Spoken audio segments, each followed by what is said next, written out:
आइए हम रामायण जी के अगले भाग की तरफ चलते हैं। अंगद और रावण, पाठ 128। अंगद रावण मुलाकात।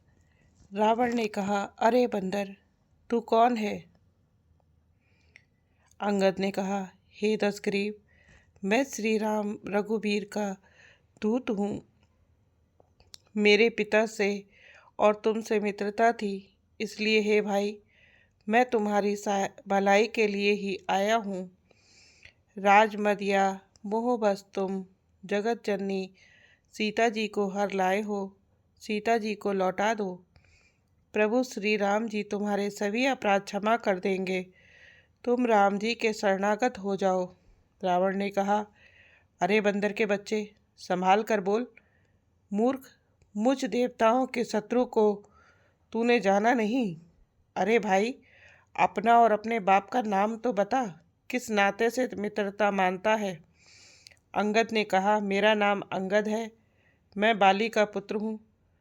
उनसे कभी तुम्हारी भेंट हुई थी? अंगद का वचन सुनते ही रावण कुछ सकचा गया और बोला, हाँ मैं जान गया, मुझे याद आ गया, बाली नाम का एक बंदर था। अरे अंगद, तू ही बाली का लड़का है, गर्भ में ही क्यों ना नष्ट हो गया? तू व्यर्थ ही पैदा हुआ, जो अपने ही मुंह से तपस्वियों का दूत कहलाया। अब बाली की बता, वह आजकल कहाँ है? तब अंगद ने हंसकर कहा, 10 कुछ दिन बीतने पर स्वयं ही बाली के पास जाकर अपने मित्र को हृदय से लगाकर उसी से कुशल पूछ लेना। वानर अंगद की कठोर वाणी सुनकर रावण आंखें तरेर कर तिरछी करके बोला, अरे दुष्ट, मैं तेरे सब कठोर वचन इसलिए सह रहा हूँ कि मैं नीति और धर्म को जानता हूँ और उन्हीं की रक्षा कर रहा हूँ। अंगद ने कहा, तुम्हारी धर्मशीलता मैंने भी सुनी है। वह यह कि तुमने पराई स्त्री की चोरी की है और दूध की रक्षा की बात तो तुमने अपनी आंखों से देख ली। ऐसे धर्म के व्रत को धारण पालन करने वाले तुम डूबकर मर नहीं जाते? अपनी बहन शूर्पणखा को भूल गए, जिसके नाक कान काटे गए थे? रावण ने कहा, अरे जड़ जंतु बानर, व्यर्थ बकबक ना कर। अरे मूर्ख, मेरी भुजाएं तो देख। अरे अंगद सुन, तेरी सेना में बता, ऐसा कौन योद्धा है जो मुझसे भिड़ सकेगा? तेरा मालिक तो स्त्री के वियोग में बलहीन हो रहा है और उसका छोटा भाई उसी के दुख से दुखी और उदास है। और सुग्रीव दोनों नदी तट के वृक्ष हो रहा है। मेरा छोटा भाई विभीषण सो वह भी बड़ा डरपोक है। मंत्री जामबान बहुत बूढ़ा है, वह अब लड़ाई में क्या चढ़ उद्यत हो सकता है? नल नील तो शिल्प कर्म जानते हैं, वे लड़ना क्या जाने। हाँ, एक बानर जरूर महान बलवान है, जो पहले आया था और जिसने लंका जलाई थी। यह वचन सुनते ही बाली पुत्र अंगद ने कहा, हे राक्षस राज, सच्ची बात कहो, क्या उस बानर ने सचमुच तुम्हारा नगर जला दिया? प्रीति और बैर बराबरी वाले से हो ही करना चाहिए, नीति ऐसी ही है। सिंह यदि मेंढकों को मारे तो क्या उसे कोई भला कहेगा? यद्यपि तुम्हें मारने में श्री राम जी की लघुता है और बड़ा दोष भी है, तदपि हे रावण सुनो, क्षत्रिय जाति का क्रोध बड़ा कठिन होता है। बकोक्ति रूपी धनुष से वचन रूपी बाण मारकर अंगद ने शत्रु का हृदय जला दिया।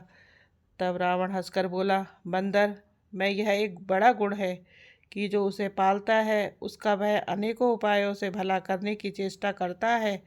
हे अंगद, तेरी स्वामी भक्ति है, फिर तू अपने मालिक के गुण इस प्रकार कैसे न बखानेगा? अंगद कहते हैं, मैंने प्रत्यक्ष देख लिया कि तुम्हें न लज्जा है, न क्रोध है और न चिढ़ है।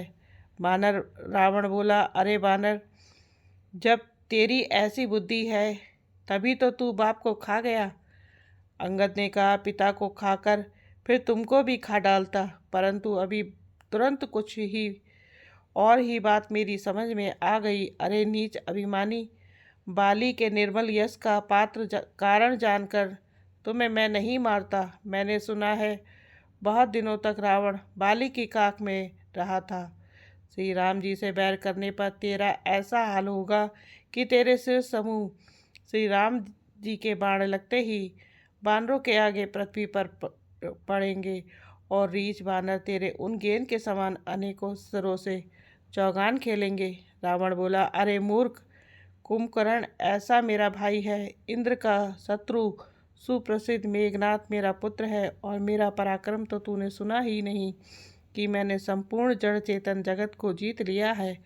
यदि तेरा मालिक, जिसकी गुण गाथा तू बार बार गा रहा है, संग्राम में लड़ने वाला योद्धा है, तो फिर वह दूत किस लिए भेजता है? शत्रु से प्रीति संधि करते उसे लाज नहीं आती? पहले कैलाश का मंथन करने वाली मेरी भुजाओं को देख। अरे फिर मूर्ख बानर, अपने मालिक की सराहना करना। अंगद ने कहा, अरे मालिक, अरे रावण, तेरे समान लज्जावान जगत में कोई नहीं। सिर काटने और कैलाश उठाने की कथा चित्त में चढ़ी हुई है, उससे तूने उसे 20 बार कहा। अरे मंद बुद्धि, सुन, अब बस कर। सिर काटने से भी क्या कोई सूरवीर हो जाता है? अरे दुष्ट, अब बत बाड़ाव मत कर, मेरा वचन सुन और अभिमान त्याग दे। हे दसमुख, मैं दूत की तरह संधि करने नहीं आया हूँ। श्री रघुवीर ने ऐसा विचार कर मुझे भेजा है। कृपालु श्री राम जी बार बार ऐसा कहते हैं कि सियार के मारने से सिंह को यश नहीं मिलता। अरे मूर्ख, प्रभु के उन वचनों को मन में समझकर याद करके ही मैंने तेरे कठोर वचन सहे हैं, नहीं तो तेरे मुंह तोड़कर मैं सीता जी को जबरदस्ती ले जाता। अरे अधम, देवताओं के शत्रु, तेरा बल तो मैंने अब तभी जान लिया जब तू सूने में पराई स्त्री को हर चुरा लाया। तू राक्षसों का राजा और बड़ा अभिमानी है, परंतु मैं तो श्री रघुनाथ जी के सेवक सुग्रीव का दूत, सेवक का भी सेवक हूँ। यदि मैं श्री राम जी के अपमान से न डरूं तो तेरे देखते ही देखते ऐसा तमाशा करूं कि तुझे जमीन पर पटक कर तेरी सेना का संहार कर और तेरे गांव को चौपट नष्ट भ्रष्ट करके, अरे मूर्ख, तेरी युवती स्त्रियां सहित जानकी जी को ले आऊं। यदि ऐसा करूं तो भी इसमें कोई बड़ाई नहीं। मरे हुए को मारने में कुछ भी पुरुषत्व नहीं, बहादुरी नहीं है। अरे दुष्ट, ऐसा विचार कर, मैं तुझे नहीं मारता। अब तू मुझ में क्रोध ना पैदा कर, मुझे गुस्सा ना दिला। अंगद के वचन सुनकर रावण दांतों से होठ काट कर क्रोधित होकर हाथ मलता हुआ बोला, अरे नीच बंदर, अब तू मरना ही चाहता है। जिनके बल का तुझे गर्व है, ऐसे अनेकों मनुष्यों को तो राक्षस रात और दिन खाया करते हैं। जब उसने श्री राम जी की निंदा की तब तो कपि श्रेष्ठ अंगद अत्यंत क्रोधित हुए। बानर श्रेष्ठ अंगद बहुत जोर से कटकटाए शब्द किया और उन्होंने जोर से अपने दोनों हाथों को पृथ्वी पर दे मारा। पृथ्वी हिलने लगी, जिससे बैठे हुए सभासद गिर पड़े और भय रूपी पवन भूत से ग्रस्त होकर भाग चले। रावण गिरते गिरते संभल कर उठा और उसके अत्यंत सुंदर मुकुट पृथ्वी पर गिर पड़े। कुछ तो उसने उठाकर अपने सिरों पर सुधाकर रख लिए और कुछ अंगद ने उठाकर प्रभु श्री रामचंद्र जी के पास फेंक दिए। क्रोध युक्त रावण सबसे क्रोधित होकर कहने लगा कि बंदर को पकड़ लो और पकड़कर मार डालो। रावण फिर बोला, इससे मारकर सब योद्धा तुरंत दौड़ो और जहाँ कहीं रीछ बानरों को पाओ वहीं खा जाओ और राम लक्ष्मण को जीवित पकड़कर मेरे सामने लाओ। युवराज अंगद क्रोधित होकर बोले, मैं तेरे दांत तोड़ने से समर्थ हूँ, पर क्या करूँ, श्री रघुनाथ जी ने मुझे आज्ञा नहीं दी। ऐसा क्रोध आता है कि तेरे 10 सिर मुंह में तोड़ डालूं और तेरी लंका को पकड़कर समुद्र में डुबो दूं। अंगद की युक्ति सुनकर रावण मुस्कुराया और बोला, अरे मूर्ख, बहुत झूठ बोलना तूने कहाँ से सीखा? बाली ने तो कभी ऐसा गाल नहीं मारा। जान पड़ता है तू तपस्वियों से मिलकर लंबार हो गया है।